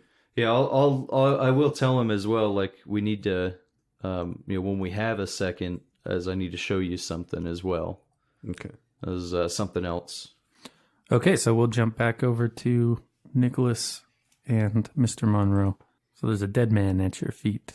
And the nurse comes into the room, yelling. Mm-hmm. And then when she sees this corpse, she's shocked, and then she tries to leave. Yeah. Well, what I want to do then, and not quickly, is I'm a big guy, so I want to angle my body, because I'm like kneeled down looking at him now, angled to block her view of the particulars, and search through him and see what he's got. Okay, so he was carrying a knife on him. I'll put that in his hand. Nice. You're ready for the police department, buddy. Sprinkle some crack on him. Yeah. Yeah, that's what I was looking for first as a weapon. I'll put that in his hand. You sprinkle cocaine and they'll be like, he was just treating alcoholism. Yeah. He had a sinus infection. What are you doing? So you put the knife in his hand. Monroe, what are you going to do? Is that all I find on him? Yeah. Okay. It's going to take me a few minutes to recover from so watching a man die. Hopefully, like my body would block his View of it? as well. So I'd rather not have to tell him that we need to say he was armed. I'd rather he just think he was. Or, Right. Well, it's not like he probably remembers much of what happened due to the state of it. All right. So that nurse goes past you out into the hallway. She's shouting for orderlies. You could probably pick up that word. You've heard it enough now and listen to... Police. And so anyhow, Nicholas, you're putting the knife in the hand and you go to look back and you'd see it on his forehead where you shot him. There was a roughly nickel-sized hole where the bullet entered his head. Yeah. And looks smaller as you look back. The hole does? Yeah. Okay. Time to put another one. Yeah, well, I've seen many 45 caliber wounds. So that's exactly what I'll be paying attention to then. Okay. Like I'm going to look right at it. Yeah, watching it for a time, it does appear to be shrinking. Although it's to such a gradual degree that you don't notice it. It's like when you blink, you're like, oh, well, this is a dime-shaped hole. Okay. Now blink, oh, this is the size of a pea. So do I have like a peso in my pocket or whatever? What do they use? Yeah. They use it's called the soul. Yeah. I'll put a coin right next to it. Oh, okay. Yeah. Well, I think at this stage, it's actually become obvious. Yeah. Okay. Mr. Monroe. Pencil in there. Mr. Monroe, Mr. Elias, get over here right away, quickly. I'm going to kind of turn my back to the corpse and sidestep over there, like trying not to look directly at the body. All right. So, yeah, you're watching the hall, and then Jackson comes up and he says, oh, what is it? Look at the wound on his head. Watch it. It's smaller. It's shrinking. That will catch my attention. And it should catch Mr. Elias's too. Yeah, so you'll turn around when he describes that to look at it. So yeah, you guys catch the very tail end of this pea-sized hole. You watch it for a little bit, and it seems to be entirely gone, except that it's disappeared underneath the bit of blood that had come out. So now it's all but gone underneath that blood. What do any of you make of this? Like in my mind, I had that part of the story where like the dead rose and fought against, Mm-hmm. So that's what I think is happening now. Like there's something that's going to bring him back awake. Yeah, I'm just going to kind of whisper Kari Siri. Jackson is like, I'll be damned. I think you guys are right on that. I think this is a little bit more than a death cult. But, and at that moment, a couple of burly orderlies come into the room. And I suppose you're at the tip of the spear there, Monroe. Yeah, they probably hit me first. They're not coming in swinging. No, they're coming in to like clear you guys out, basically. Oh. So he's coming to grab a hold of you. Okay. Yeah, I guess I'll be I'll be saying, you need to restrain the body. Are you going to use your power? Not yet, no. Yeah, is there something that nearby that we can restrain him with? Something I can tie him up with nearby? Well, you can see all the beds have restraints on them. That's it. I'm going to grab him and take him to bed Okay. and start restraining him. All right. And I'll play interference with the orderlies. And Jackson's Rabbit punch him. Headbutt him. Jackson he starts helping you, but he's also somewhat worried. He says, I really think we ought to get out of here, and for good this time, because this will be the third thing that Gun incident. that the police will come up and we're here. I think they're going to hold okay. us. Is that right? Gun incident. Yeah, let's go. You're right. We got to go, Mr. Monroe. Taft. Oh. No, he's right. I just realized that. So, is there anything not attached to a bed that could work as a Give me a luck roll. restraint? Like a belt nearby or... Right on everybody's pants. Yeah, because it's the 20s. Everyone probably got belt or suspenders. Yeah, because if you're not using it to keep your pants up, you're using it to shoot up. I'll use a luck. Well, there's nothing nearby that you see that will do the job, but these guys are correct. I mean, you do have a belt on you. Yeah, all right, let's go. I'll throw him over my shoulder and jump out the window. Okay, at this stage, the orderly has his hands on you, Nicholas. Oh, right, okay. Your So English is washed over them with no effect, and they're starting to rough you out of the down. let me point my pistol at him I'm going to try to convince them to let go. Spanish to say the man they're stopping is a murderer. So. Use your powers. I hate that. Should I just roll a 1? Yeah, I don't know why it's doing that. Just give me a D100. Because it wants you to use your powers, too. Yeah. Powers. Powers. No, that's not a success. I'll have a 10 Spanish. It seems like it, though, because your attempts in Spanish to explain to these guys coincides with Nicholas's aiming his gun at them, so they back up 2 steps with their hands up. Okay. I'll say, I'll keep talking in my broken Spanish. We're not the bad guys. We're not the bad guys, or whatever. Let's go. The man is a library. Chicken cheese. Honorado pantalones. Yeah, piso mojado.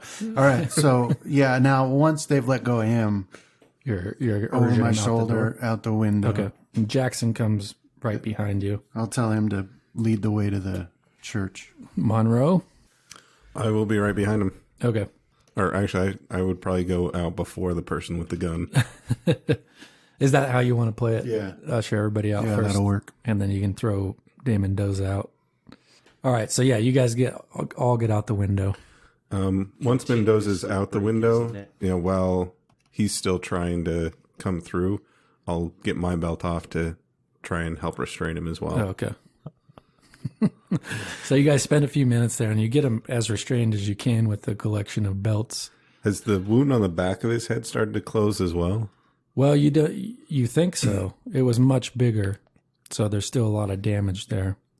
And you're not as well versed in the damage that different caliber weapons have on their exit wounds. Very true. Wrap that other belt around his neck and just constantly choke him out. He's not a troll that's immune to fire and acid. I will say you have enough knowledge of human biology to know that the trauma that's still there would kill anyone. Yeah. Or it'd be a miracle. They would be in a vegetative state, Jam likely your if they hand died. in there and just keep turning it back and forth. So what is your plan then, now that you have him restrained? Yeah, What do you guys want to do? We need to get to the church and lay low. All right, you're going to move through the streets of Lima carrying an unconscious... Well, it is nighttime, right? That's true, yeah. Yeah, so let's, I'll tell Mr. Hughes or Mr. Elias to get us there and see if we can avoid as many people as possible. Dude, just weekend at Bernie's. Maybe at this point, people think, oh, it's a drunken friend or something, and you have too weekend much. at Bernie. I'll go ahead and give you, you've been in the town for a couple days now, and you've walked around a little bit. So with a successful navigation roll, you can actually pick a path that is not like a main thoroughfare. Okay. We should put Jackson's hat on him Mm-hmm. to cover up Nice. as much of the wound as possible. All right, yeah, you have that natural knack for He navigated the trenches in Europe. right. Yeah. These streets are nothing, man. Yeah, so you through a series of back alleys and dimly lit roads, you get him to that church without being accosted. Okay. And there you arrive sometime after these guys had returned. Okay. Yeah. So then, by now I'm probably just totally shot my lungs, Right. So I'll just go, what does this church look like? Does it So look like the movie Catholic church where it's just a Right, big right. room with some pews in yeah, it? there's some adjoining rooms for like the priest Yeah. to prepare in, but that's Is about there a it. basement? No. So where are we bunked down, I guess? So you guys are actually just sleeping in the Okay. what is the term? The sanctuary. Yeah, in the sanctuary. Can we hang some sheets or blankets up for some privacy? Oh, yeah, if you want to. Yeah, well, anyway, wherever these guys are sitting, that's where I'll go toss this. I'll, set this guy down on the ground. Ah, Mr. de Mendoza. I'll try to catch my breath. I won't be able to tell the story at this point. I'll be more than happy to relay every detail of what happened. I would prefer it if we just wait for Mr. Saucedo. Jackson, he's like, I think we got to change our plans and rapidly.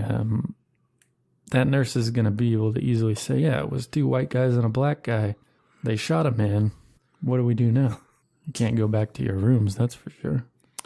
Well, luckily we've had our things brought here, but you're absolutely right. It's certainly time for me to leave town. For Perhaps sure. we... Mr. Monroe for sure as well. And you'll stand out even more, so at least the 3 of us have to go. Was I able to send that message for a safe place to one of my export contacts? Oh, you want to establish a contact here? Yeah, that was part of that note, is that I wanted I think to I try missed it. Sorry about that. Yeah, try and establish a contact so that I could have a safe place to store any of these items or ourselves. Oh, I see it now. All right, so yeah, we're going to use your stealth skill as your stand-in for your occupation roll. Okay. So when you establish a contact, that's usually what you do. Is if you're a journalist, you would use your art craft journalism to see if there's a contact. Now, this is a bit difficult because most of your connections are in the States, so we're going to make it a hard stealth to establish that contact. Okay.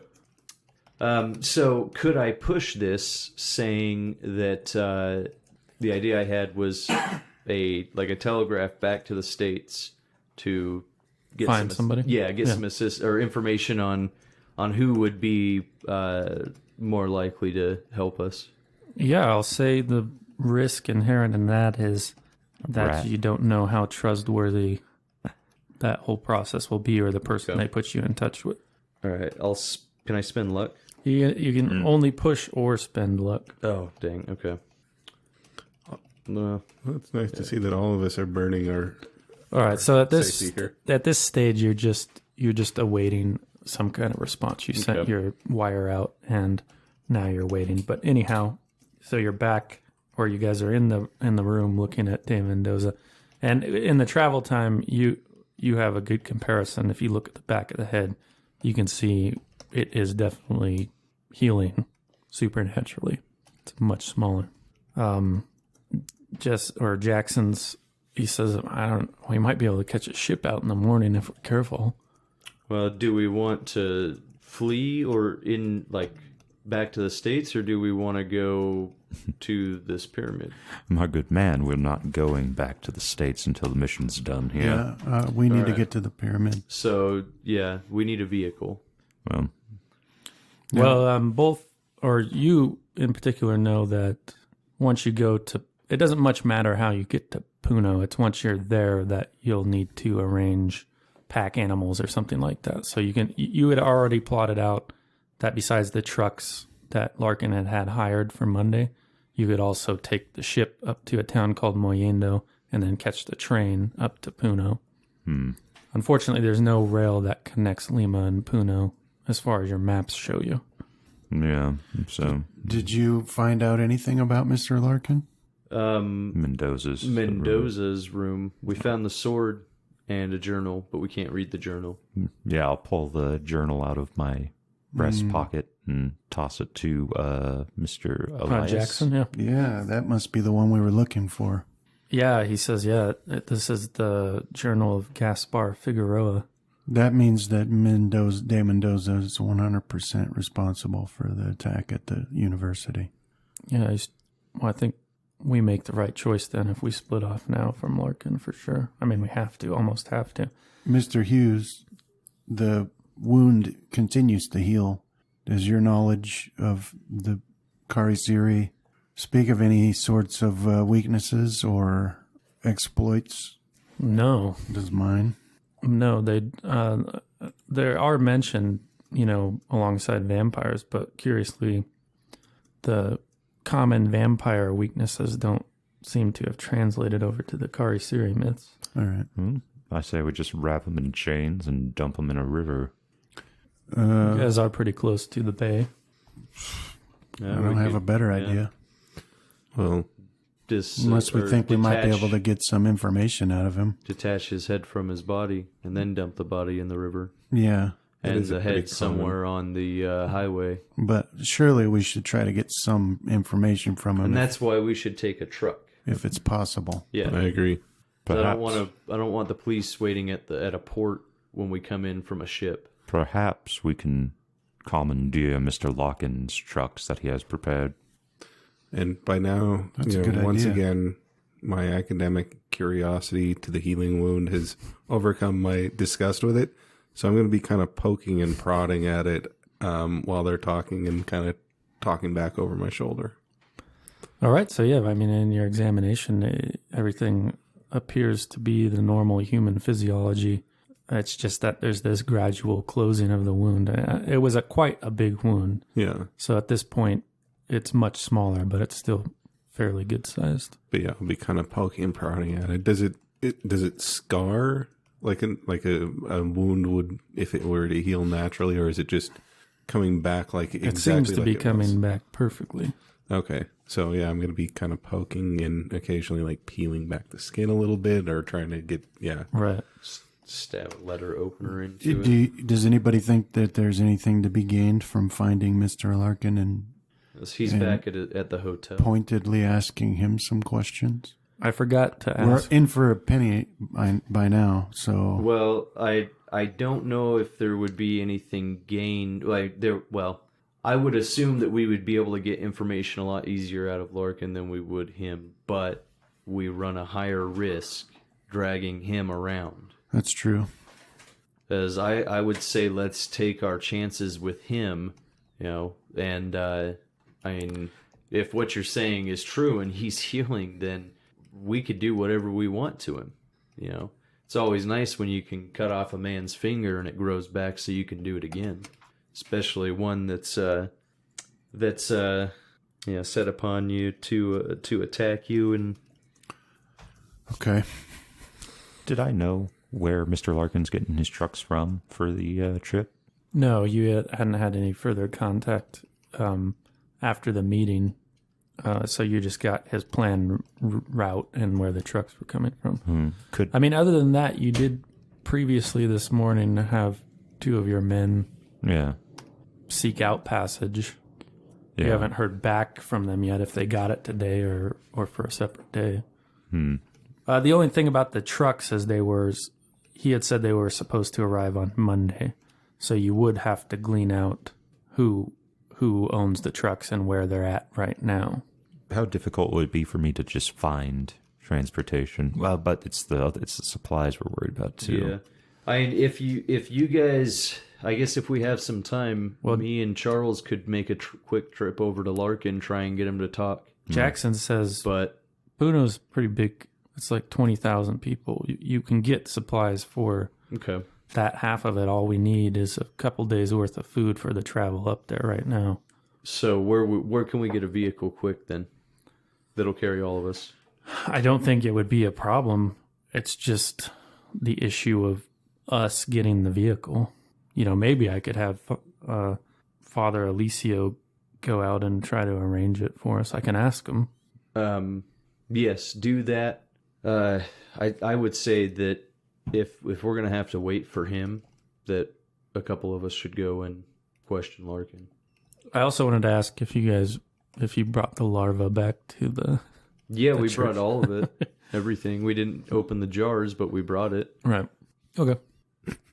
Well, Charles, do you want to go with me to see if we could figure out where he's getting these trucks from? no, I'll leave that in your hands. I'll go try another thread, see if I can get us another bit of transportation.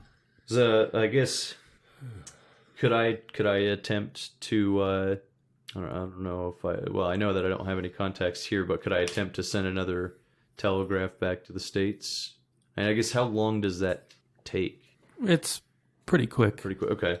Yeah, so try and send one back to some contacts that I have just looking for a vehicle rather than a place. Yeah, most or of a person. the delay comes in the actual physical part of delivering the telegram. Okay. Would I be able to attempt that? Oh, sorry, you want to find another person? Yeah, so instead of looking for a safe place or someone to ship goods or hold goods, my contacts back home, see if they're aware of anybody here that can get us a vehicle. Yeah, we can definitely try to do that. So if I understand it at the moment, then your rough plan would be to go out and send off that telegram and then go on And then to go question Larkin. Larkin. Yeah. If you, Mr. Whitmire, if you're going to question Larkin, I don't think you should go alone. Would you like to go with? Will you be all right here? With Mendoza? And Jackson. And Jackson was staying too, right?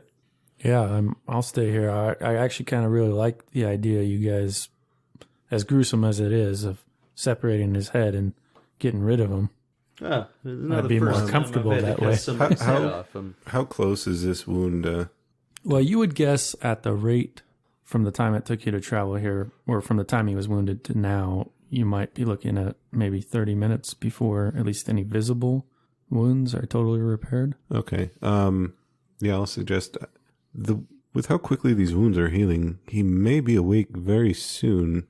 If you're not in any rush to hurry off to go torture or persuade Mr. Larkin to give you more information, we may be able to question Mendoza before we cut his head off.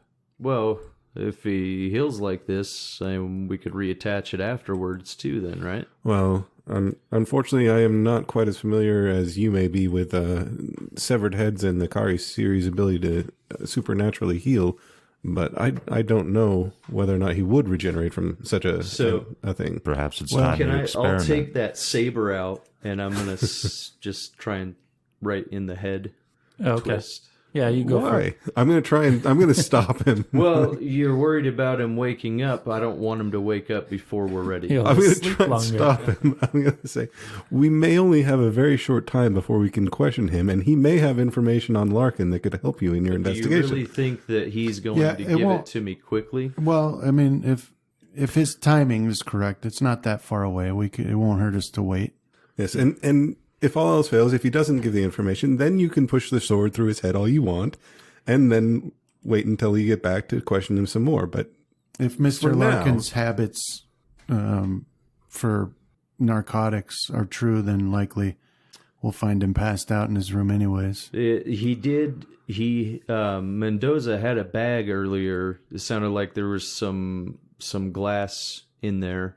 Okay. I wonder if that was... We didn't find it.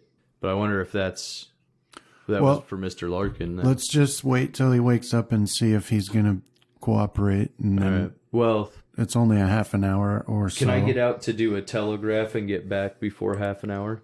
Yeah, make a luck roll. I'm going to be heading out too. I'm going to go see if those men that Mr. Merriweather hired in addition to us were able to make it off on the steamer tonight.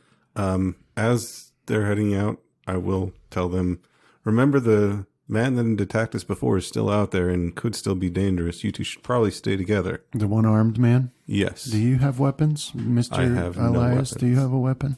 Yeah, he pats his jacket. Do you know how to use a rifle? I have seen it done in movies. Great. Okay, well, I'll hand him my rifle. And I will hold it awkwardly. I'll spend this half hour drilling him about how to use it, Well, as it turns out, a rifle is relatively simple once you get a quick run through. It is very simple. But there's still that awkwardness, like I don't quite know how to There's still that 5% chance of fumbling. Yep. Okay, so... And if I accidentally shoot myself and my wound closes, then we're in trouble. Yeah. So between so we'll follow James and Charles. So you guys were leaving separately, or did you decide to go as a group? I figure it's probably separate. Yeah, okay. And I feel that I'm pretty capable of handling myself, and I would imagine Charles feels the same. No. No? Not without a rifle. But I don't really see why we'd go together. James, I see there your luck is 32, and what is yours, Charles? Why? You don't need to roll it. I just need the total. See if I'm getting attacked. 45. All right. So what you were going to do? What then, Charles? I was going to go see if those two men that I had talked to earlier were able to get on the steamer today, and if not, then talk to them again, see if they could get us onto the boat, perhaps in the morning. Okay. Yeah. So you when you reach the boarding house where they were staying, you can see that they're still there, and you come in on them when they're playing cards. If they're playing some type of card game, and they stand up again, and they let you know that the quickest they could arrange passage was tomorrow morning. All right. They were going to leave on a fishing boat, actually. Well, change of plans. We need to get on that boat as well. Was it myself and was it 5 others? Well, I think we can And do perhaps and perhaps a corpse. a what now? Corpse. Never mind. They said don't ask too many questions. Yeah, we can do it for sure. All right. Keep an eye out for a one-armed man. All right. I won't ask any questions about that either. He's dangerous. All right. Okay, let's jump over to James then. James failed the luck roll. So yeah, you head to the place you know for sure there was a telegram. It's where you sent the last one. And you're actually stopped by a police officer. Okay. And he questions you in English. All right. He says, What is he asking? What has this guy been the entire time? The one English. Yeah, the one English-speaking police officer. he, well, you guys had one. He just came in second. Yeah. He's asking, what are you doing out and about this late? I'm trying to find a telegraph. And where are you coming from? The church. Okay. There was somebody involved in an attack earlier, and you matched their description. So I'd like to, I guess if I could just try to like fast talk him. Okay. Right? Yeah, sure. So Don't So be with the- stealing my bit. Oh, Yeah. I'll use 2 luck. Yep. I wouldn't attack anybody. Why would I want to attack anybody? Yeah. I don't even know you. How'd this gun get in my hand? Why is it firing? I don't know what attack you're talking about. I've been at this church all day, right? Very I'm devout staying man. there, helping the.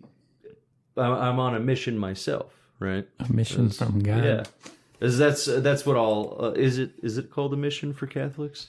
What is it? Yeah, they have missionaries. Yeah. Okay. Yeah. So that's basically what I'm trying to accomplish. There is that. That's the reason why I'm here, and I'm out trying to find a telegraph so that I could send word back to, I don't know much about. Bishop. Yeah. Back Diocese. Yeah. Exactly. Yeah. It's about. It's a desperate need of supplies to help the homeless population here, something like that. Well, it's a pretty wide net they're casting, and they do have a lot of people of European descent in the town. So he is accepting your story, and then when you start to sound like you're some sort of proselytizing missionary, he's like, no, thank you. Bueno, Why'd you knock on my door? bueno noches. You know. No. Did you walk up to him with a pamphlet? Have you accepted? No. Are you happy in your life? No English. Yeah. So here's the thing about fast talk for the narrative fun of it is that at some point in the future, this police officer is going to be suspicious about something in your story. So just keep that in mind. That's how fast talk works. The fact that I'm claiming to be a missionary, but I am just dressed as a local rather than in And you're talking about Odin or something like that. Catholic, in a normal get up. The All-Father loves you. Yeah, so he lets you pass and you're able to send off that telegram. So you're going to wait around there and hope for a response or leave a forwarding address for them to send it? I'd like to wait.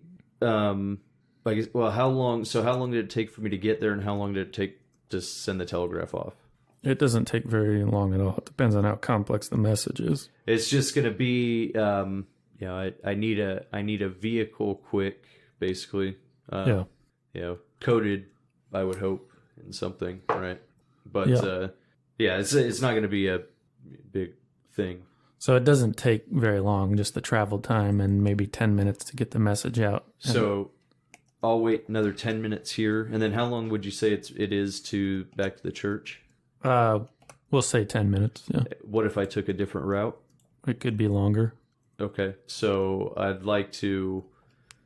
Could I use a navigate to try and...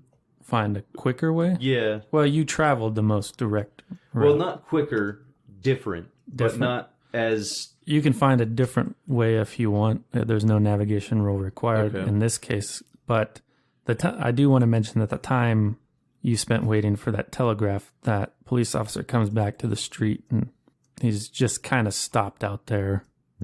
Kind of chewing his lip, Yeah. thinking. So I mean, that could even, I guess, so the idea of finding a different route back was to avoid running Avoid into him him. again, right? So Yeah. I guess that could prompt the leave Yeah. there. Well, But yeah, Go on. I was going to say, I will leave a forwarding address, and I'd like to.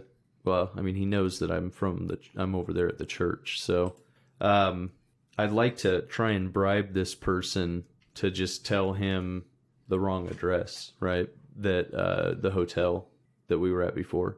Oh, if the police officer comes in. if he comes and asks. Okay, yeah. How much do you want to bribe him? You can just stick to the Here's my. U.S. currency, and the conversion can be taken care of in the background. Can I give him, I guess, $15? Yeah. It's quite a bit here, right? Yep. You can deduct that from your cash, and there's no problem getting out for you and not attracting this police officer's attention. And you head back towards the church. And were you going to head directly back after you secured the passage with your men? After getting like a time that we should probably show up and where type of Oh thing. yeah, he said it was leaving early, 6:30, All right. which is like 6.5 hours from now. It's about midnight now. So yeah, you before James and Charles return, Nicholas and Mr. Monroe, you are there with Dame Mendoza when his eyes We've got him secured as Right. well as we possibly can. his eyes snap open, and he almost immediately bucks against those restraints. Let's see how he does. So I'm still there, right? Yeah, you and Dude, my elephant rifle's probably somewhere around there. Wow. Huh. so yeah, he snaps one hand free, and he's still like prone there. And he's trying to go for the restraint you had around his feet. Nicholas, you're a fastest actor. What do you want to do? Yeah, so I'll tell him to stop, and I'll see if he's gonna. Like, I'll have my gun pointed right at him, you know. That saber's right there. So just stop right now, or I'll plug you again. Okay, he does freeze when you put the gun on him. Calm down. He just looks at you with that piercing gaze of his. I'll look at him with my piercinger gaze. Yeah, so I'll just be like, look, I can shoot you as many times as I need to. Well, he remains silent, and he's as calm as he can be, Right. although there's an intensity about him. Now, did Dame Mendoza speak English at the meeting? Or we have One any reason to time, think he or might? no, he didn't. He spoke. He told Monroe to mind his own business in Spanish. Right. Okay. All right. But Jackson is there to translate any message you might want to communicate. Yeah. So then I'll say, we realized you were healing, and the only reason we didn't wrap you in chains and drop you into the bay is that we were hoping you'd have some information for us. Why were you working against us? Why have you attacked us? Why were you trying to kill the professor? Okay, he says something in Spanish. What was Jackson? I just wanted to give you the opportunity to, Oh. to catch on it. Yeah, I'll, since my Spanish isn't working. Nope. Would this be one where Latin might be able to give me something? Yeah, hard Latin. Okay, hard. Apparently those language skills are not functioning Did they correctly. update these things again? Okay, so Yes. I don't catch it. Okay, so Jackson says he was doing it to protect master and father. I don't know if that's the same or he's talking about two different people. Is that going to trigger? Well, I mean, My memory. it's up to you. It's your memory. So yeah, it's gonna trigger like a spark something. Yeah. Well, why put together this expedition if you're just going to work against us? And what are you? That's what I want to ask, actually. I'll stop in the middle and go, what are you? So he says something to Jackson, and Jackson says, a servant of Father. Okay. Well, can you think of any questions to ask him? I'll ask him, how do you serve Father? So in the Spanish, and Jackson at this point says he has a real hard time understanding him. His dialect is way different than what people speak here in Peru. There's a lot of words I feel like are antiquated or something. But it seems like he's saying that he was supposed to bring people to Father to help free him. I don't know what that means. So while he's asking him that, I'll go over and get that jar, and I'll bring it up and ask him what it is. All right. Says Father's children, I guess. So it is a larva then. This will grow into what? So he speaks Spanish, and De Mendoza thinks for a minute, and then he just says a word that you all recognize, Karisiri. No need for translation. So you put this into the professor with your bite? Is that how it works? So there's the exchange. Jackson says, no, not with bite. It's just inserted into the body, whichever way it can be. So what is your goal then? To kill us? Would that help your father? Is that why you've been attacking us? Are you? No. Do you have any involvement with the one-armed man? Is he like you? At this point, he starts to just not respond to questions. All right. I don't. Gentlemen, I'm outside my area of expertise here.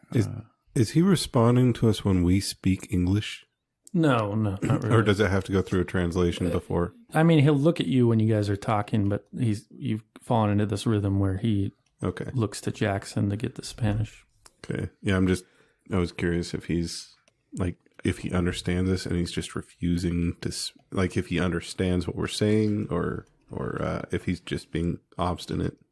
Now it seems like he's just not going to answer any more questions, not without further encouragement. Is there a chair or something near him but outside of his reach? There are rows of pews. Okay. Yeah, I'm going to sit in a pew, like 2 pews down so that he can't, like, reach out and grab me or anything like that. And I'll ask him, I want to know more about this Father. Okay. And not yet. I know what you're waiting for me to say, and it's coming, but not yet. Well, that's the thing. He's just closed down. He's reached this point, I think, where he considers that any further answers will just not help him. Okay. Yeah, I'll finally do it. I'll say, I want you to tell me everything about the Kari Siri and Father, and I will use that mental control power, or attempt to. All right, so you reach out with that dark presence in your mind, and you get that psychic feeling of it sort of becoming like a finger. Only when it goes to interact with the being of Luis de Mendoza, there is almost no resistance to its effects. Whereas with James, there was some sort of contest between what made up him and what made up your will. And so it just immediately takes effect on him. You will, however, lose magic points. Okay, it's 5. This is sort of antithetical to him. So in that case, it's going to be 10 magic points and 2d3 sanity. Damn. All right, 2d3. We're almost done, Joe. The first time that a negative roll has helped us. Nice. 2 sanity loss. That's nice. All right, and I think you should have been full from the last time you used magic points, because that was the previous night. Yeah. And also remember that if you're out of magic points, you can also use hit points in place of magic points. It just starts doing damage to your body, basically. Okay. Nice to know. So yeah, tell me everything you know about Father. Was the question about Father and the Kari Siri?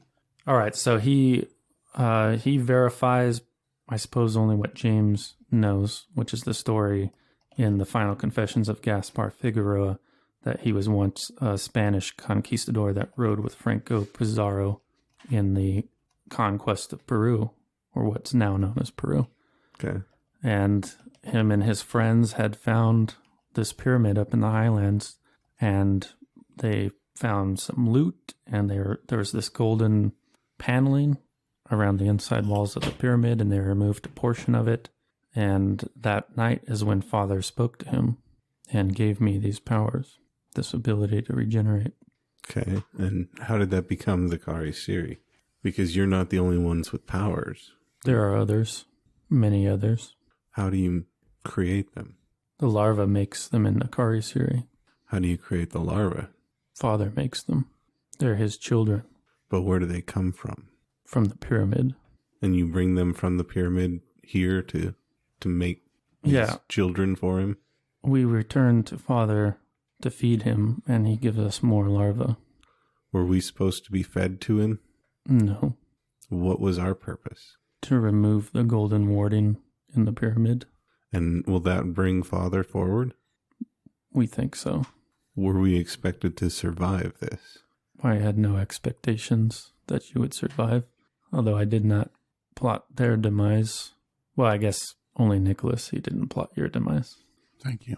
Now, is this like a private conversation? No, or no, is this being is all translated? Coming through from Jackson. Okay. And he's like, well, now he's just telling us a story of some kind. Yeah.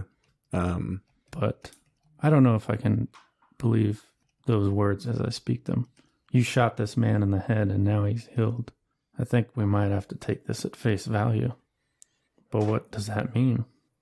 Right. Well, I did shoot him in the head and he is healed. I don't know that proves that he's some conquistador from the 1500s. But there's definitely something supernatural. Do we have any reason to doubt him? I suppose not, in light of the fact that he healed a 45 caliber head wound. No, I suppose we don't. But yeah, I'm never going to take my eyes. Like, I'm going to be constantly just locked eye to eye on Mendoza as we talk. I'm not going to turn or anything like that. It doesn't matter if you are the ones to remove the warding. If you don't do it, then somebody else will. It's only a matter of time. And that is where we will end for today. Thanks, Travis. It was good. Thanks, man. Thanks for playing. Are we doing our Doing luck and stuff. We'll start with you, John.